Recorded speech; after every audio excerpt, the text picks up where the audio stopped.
Now, dual nature of matter and radiation, lesson 8, and we shall be discussing numericals only. Nine numericals quickly, and 4 or 5 of them are really important for your JEE main and other competitive exams. The first one, calculate the energy and momentum of a photon of wavelength 6600 angstrom given Planck's constant 6.6 10 to the power minus 34 joule second, velocity of light c, right? So before we can use the formula straight away, but let me revise the formula first, the expressions. In the previous lessons, we learned from Planck's quantum theory, energy is equal to h times the frequency. If the frequency is more, energy is more of a photon. And from Einstein's mass energy relation, E is equal to mc square. Energy. So right hand sides are equal. Mc square is h nu. So m is equal to h nu over c square, when c square comes to the right hand side on the denominator, where this m is the mass of a photon having frequency nu. Right. And we also know momentum from your basic of physics in kinematics.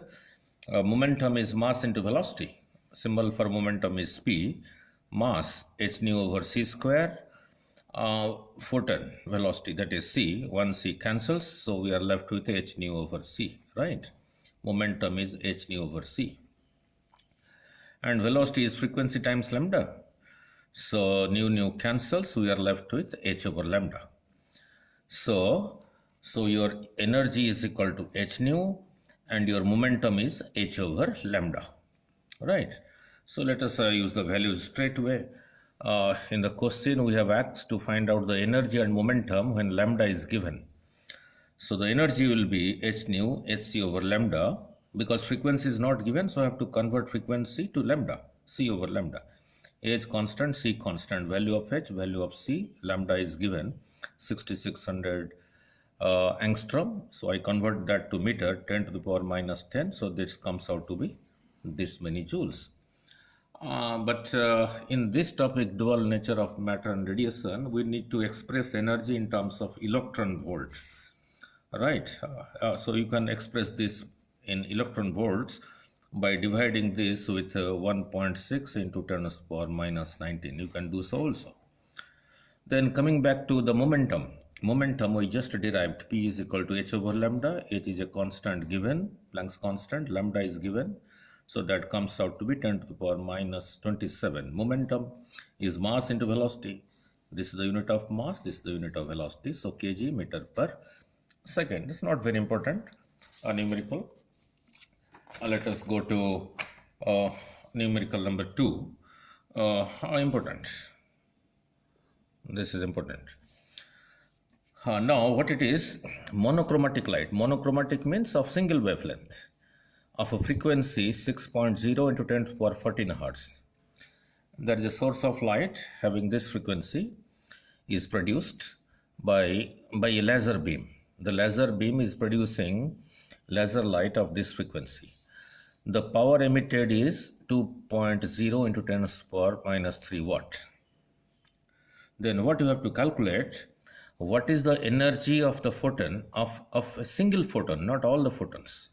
All the photons together, they are producing this much of watt. For a single photon, what is the energy of a photon in the light beam? And number 2, how many photons per second are emitted by the source? Means how many number of photons can produce this many watt from a source of this frequency.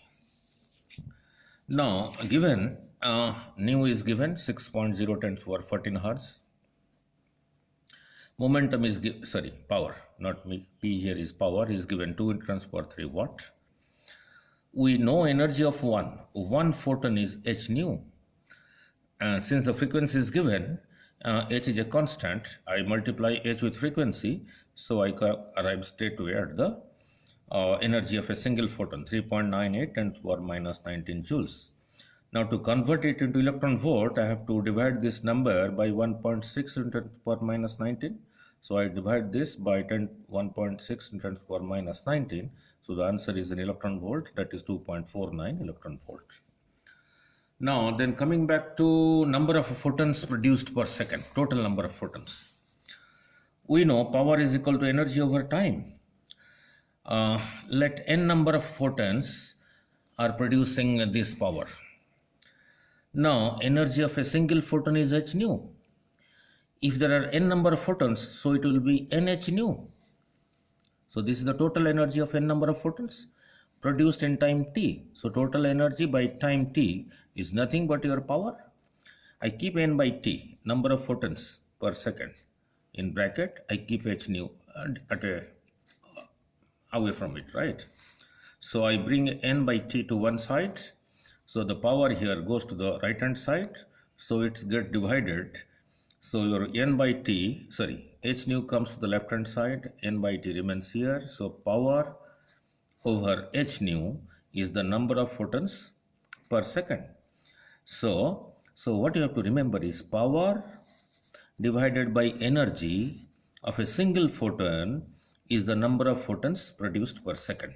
So power I use the value 2 into 10 to the power minus 3 divided by energy of a single photon in joules, not in electron volt. This is in joules. So remember, don't put the value here, the electron volt value, you have to convert it into joules, then put it to find out the number of photons per second. So this comes out to be 5.0 into 10 to the power 15 photons per second are produced by a laser source giving this frequency and producing this power. This power, right? 2 is important. Then coming back to 3, not so important, but I have to do it so that you remember, you have an understanding of the visible spectrum. Number 3, the average wavelength, the average lambda wavelength for visible region of electromagnetic spectrum is as follows. Means wavelength of violet light is around 390 nanometer. Wavelength of yellow light is around 550 nanometer. Wavelength of red light is around 760 nanometer. In between there are other colors also, V, I, B, G, Y, O, R. Wavelength increases to this side, right? Now, due to three of them, what are the energies of a photon in these regions in electron volt? Means the photons responsible for producing violet light, how much energy is associated with that? The photons responsible for producing yellow light, how much energy is associated with that? The photons producing red light, how much energy is associated with the red photons? Let us use the formula E is equal to h nu. Here wavelength is given, not frequency, so I have to convert this frequency to wavelength. So nu is equal to c over lambda. All these colors, they travel at the speed of light in vacuum, so I have taken it as c. So I have to use hc over lambda. Then divide by 1.6 in 10 to the power minus 19 to convert it to electron volt, because it is asked to find the answer in electron volt.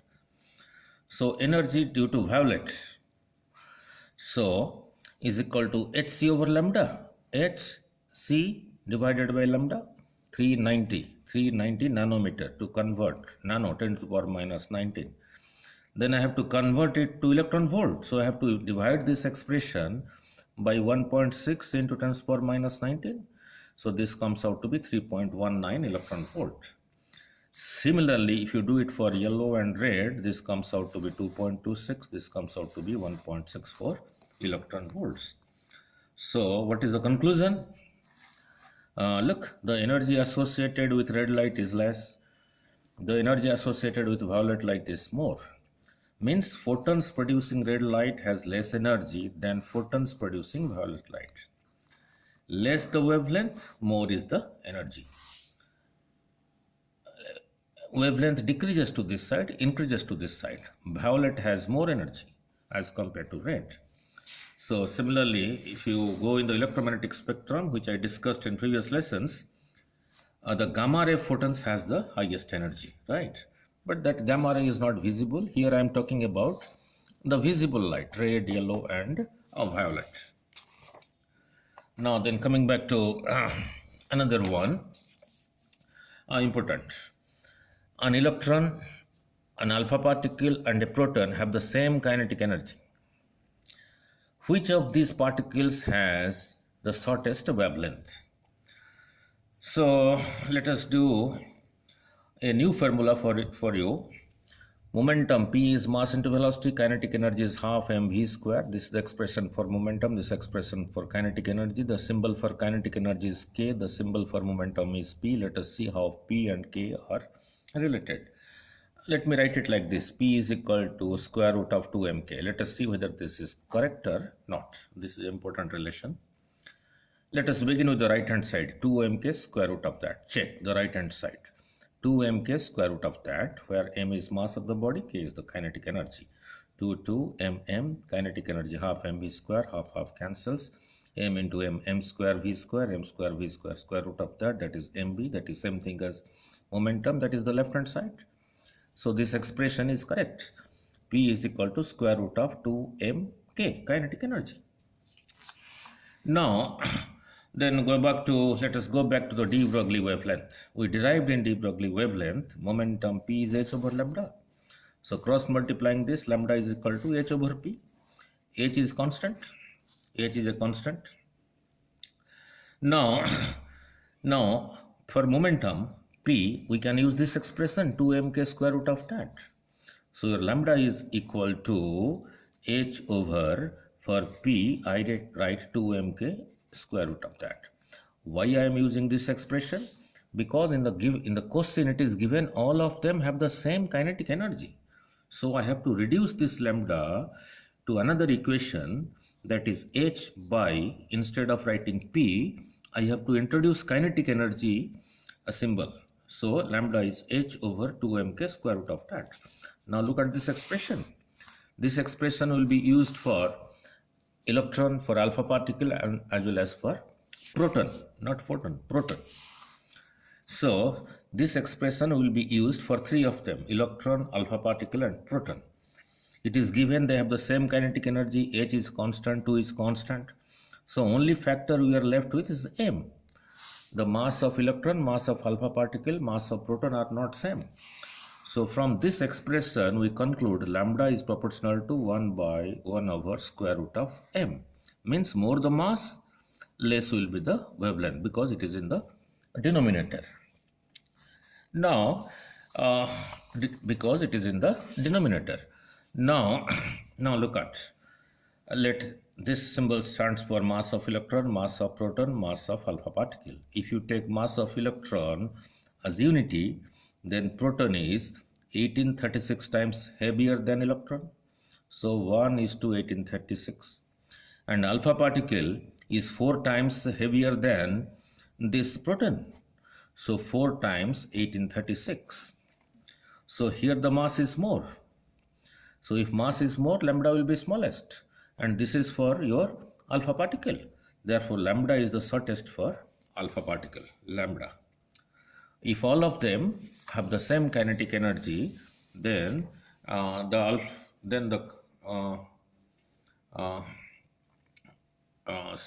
alpha particle will have the smallest wavelength. Then coming back to 5, it's not very important. A particle is moving with 3 times as fast as an electron. That is a particle. Let that particle is equal to P, not proton. Symbol for the particle is P. It is moving at 3 times the fastest, 3 times as fast as an electron. Electron is moving with some velocity, but the particle is moving 3 times that velocity.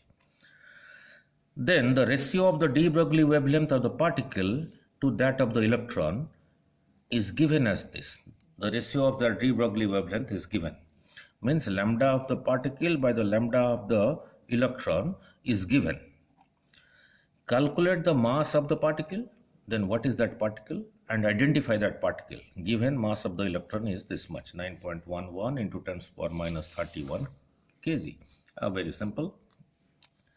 We know lambda is equal to h over p. P is equal to mass into velocity. So lambda of the particle by the lambda of the electron will be this is the main division line. So this is the lambda of the particle, that is h divided by mass of the particle, velocity of the particle, h divided by mass of the particle, velocity of the particle, whole divided by lambda of the electron, and lambda is equal to h over mv. So h over mass of the electron by velocity of the electron. Now this h cancels, this comes to the numerator, mass of the electron, velocity of the electron divided by mass of the particle into velocity of the particle. I keep this separately, mass of the electron by mass of the particle, velocity of the electron by velocity of the particle. Why do I keep so? Because this velocity is 3 times this velocity. So if I here write 3 times the velocity of the electron, because that is what it is given, then this cancels with this, then I am left with 1 by 3. And this ratio is given in the question, 1.813 10 to the power minus 4 is equal to mass of electron by mass of proton into 1 by 3. Now put the mass of electron, because that is given in the question, and cross multiply this, we get mass of the particle is equal to 1.675 into 10 to the power minus 27 kg. And if you compare this mass, this is nothing but a neutron or a proton. So that unknown particle is either a neutron or proton, because its mass is nearer the mass of a proton or a neutron. Now then coming back to 6, not very important. Still we must do it. What is the de Broglie wavelength associated with an electron accelerated through a potential difference of 100 volts? Now you refer to my theory lessons where I derived this expression, and let me derive it once again. Half mv square was equal to ev, from cross multiplying v is equal to 2 ev over small mass. This v is velocity, capital V is the potential difference due to which the electron has been accelerated. Then we know lambda is equal to h over momentum, h over mv, h over m. For v, I substitute this value. I take this m inside, it gets squared, so 1m cancels.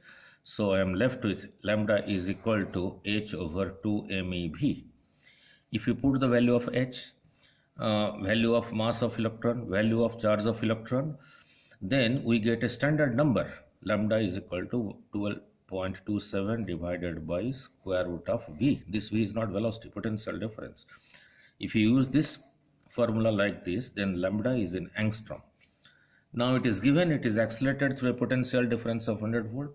So for capital V, 200 volt.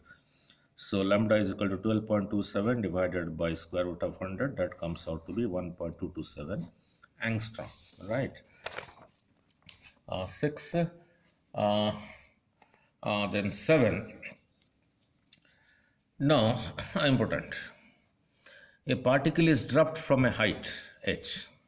It is dropped from a height h. If it is dropped, the initial velocity is 0. So as it is falling down, because the acceleration due to gravity is this way, g, then its velocity will increase. Now, what it is asking, it is dropped from a height capital H, the de Broglie wavelength of the particle as a function of height. How lambda is related to the height from which it is dropped, that is to be found out, is proportional to the 4 choices. First choice h, second choice h to the power 1 by 2 means square root of h, h to the power 0, then h to the power minus 1 by 2. Okay. For a freely falling body, initial velocity we know, and the downward acceleration is g, a is equal to g. Don't use these two formulas. And use this formula equation from kinematics, v square minus u square is 2as. Square of the final velocity minus square of the initial velocity is equal to 2 times acceleration into distance covered. This is used when acceleration is constant. And since it is falling freely, then acceleration due to gravity g is constant. Started from rest, u is equal to 0. So v square is equal to 2gh. From this, v is equal to square root of 2gh. Now let us straight away apply the de Broglie equation. We know de Broglie wavelength lambda is equal to h by p. P is momentum. h by mass into velocity. So h mass for velocity I write 2gh square root of that. Now let us split it. mm square root of 2g square root of h. Now this h is constant. When the body is falling, its mass is constant, 2 is constant, g is constant. So this thing is constant. Only thing we are left with this. So lambda is proportional to 1 over square root of capital H. So square root of capital H. Now proportional to 1 over, I can write this as h to the power 1 by 2. If I bring this to the numerator, so it is proportional to h to the power minus 1 by 2. I told you to do 9 numericals, but to make the video short, I keep it here. The other 2 numericals I will explain in another video, right? Okay.